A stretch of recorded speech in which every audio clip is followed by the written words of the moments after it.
Y'all have seen me do the vintage mini albums, the shabby chic mini albums, and today I present to you a goth style mini album. Well, it's kind of goth, kind of Halloweenish, but it's more goth than Halloween. See, this is a special project for my daughter.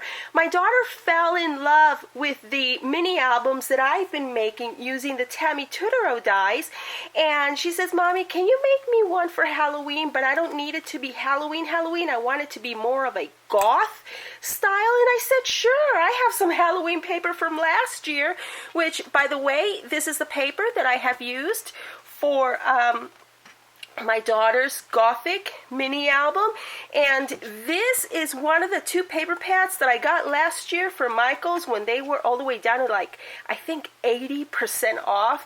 I must have paid something in the neighborhood of $3 for this big 12 by 12 paper pad. So I just wanted to show you, this is the pad that I use. However, the papers for the chipboard covers came from a different pack, and right now I don't recall where I got these papers, but the covers are like this, and I put something else on the inside, but yeah.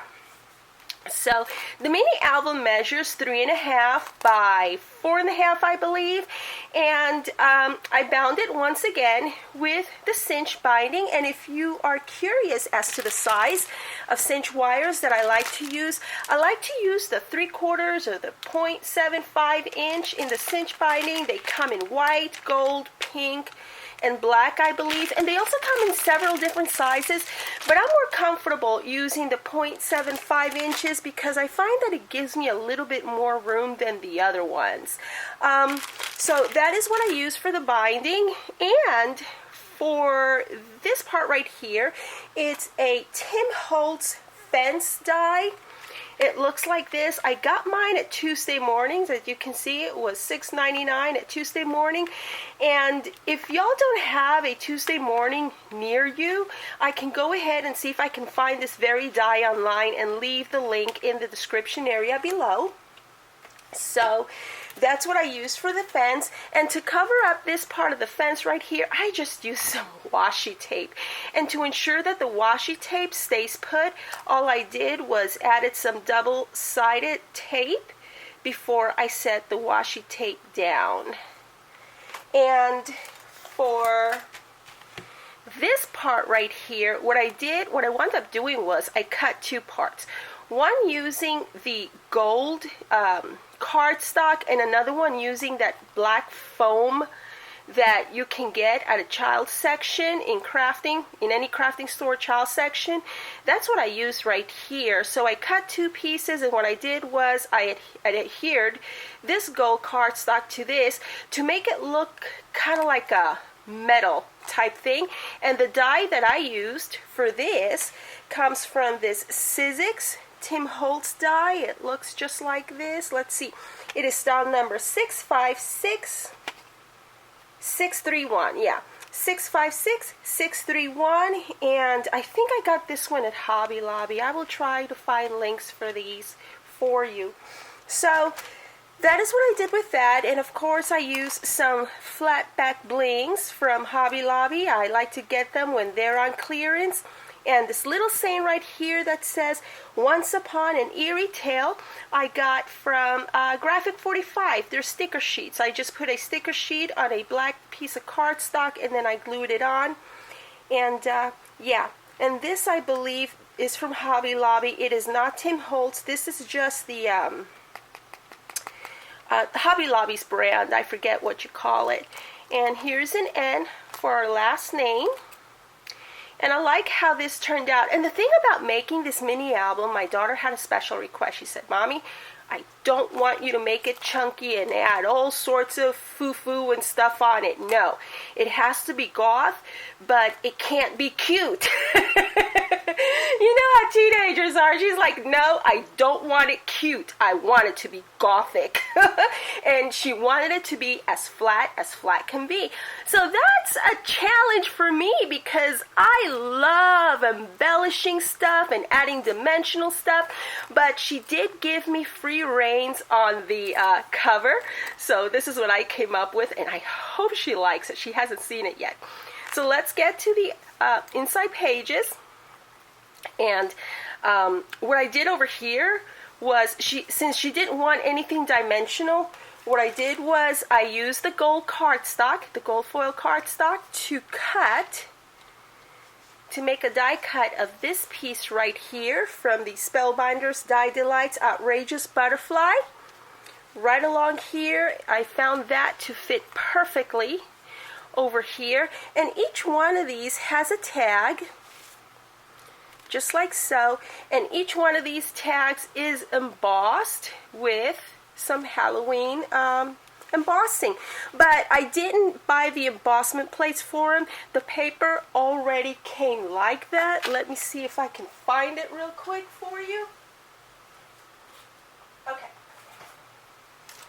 This is the paper that I used, that I purchased last year when everything that was Halloween on Michael's was like 80% off. So I bought this for a song and a dance, and it comes in different colors for Halloween, and it already comes embossed. So this is what I used on the tags, and that is also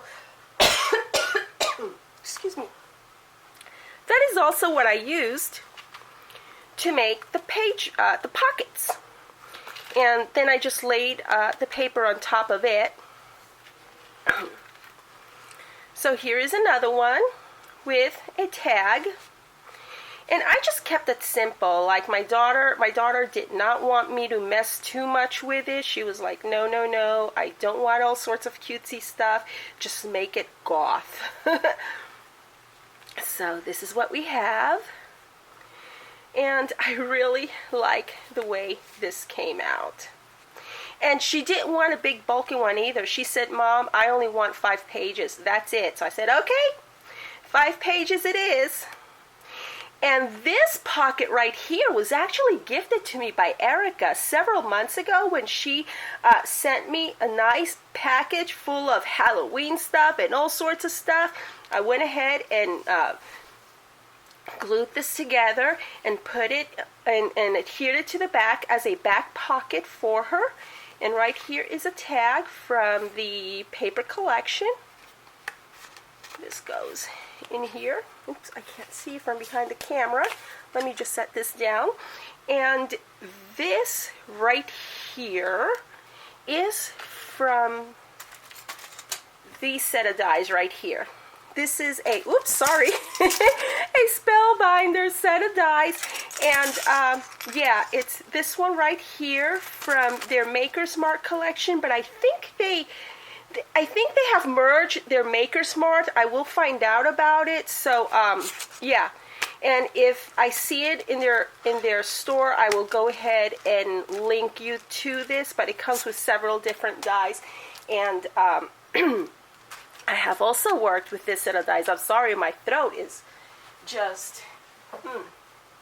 Here's a Halloween album that I'm currently working on. I am not finished with this by any means, but just to show you the set of dies that come in that, this is what I made with these. Okay. Excuse me. Now, for this spider right here, I couldn't help myself. I had to make it dimensional. I had to. I mean, I just couldn't help myself. It needed to be dimensional. So for that one, I used Tim Holtz Alterations number 657456, and it's called Candlelight Fright, and it's this die right here to cut this spider right there, and that's pretty much it. Oh yes, and of course, to cut all the pockets in this pocket mini album, I used the Spellbinders Designer Series paper bag envelope by Tammy Tutoro, and it's this number right here. And I'm telling you, I have used this set of dies so many times to make several mini albums that I tell you, friends, you're going to get your money's worth and then some. So, yeah. Thank you all so very much for watching. I gotta go get me some water. My throat does not feel good right now. Okay, so I will see y'all again real soon, and let me know how you like this. I hope that my daughter likes it. She's not home yet. She's out with her boyfriend. So, yeah. I know it's not Halloween yet, but I love the way this came out. And I will see y'all again real soon, okay? Thank you so very much for watching. Bye now.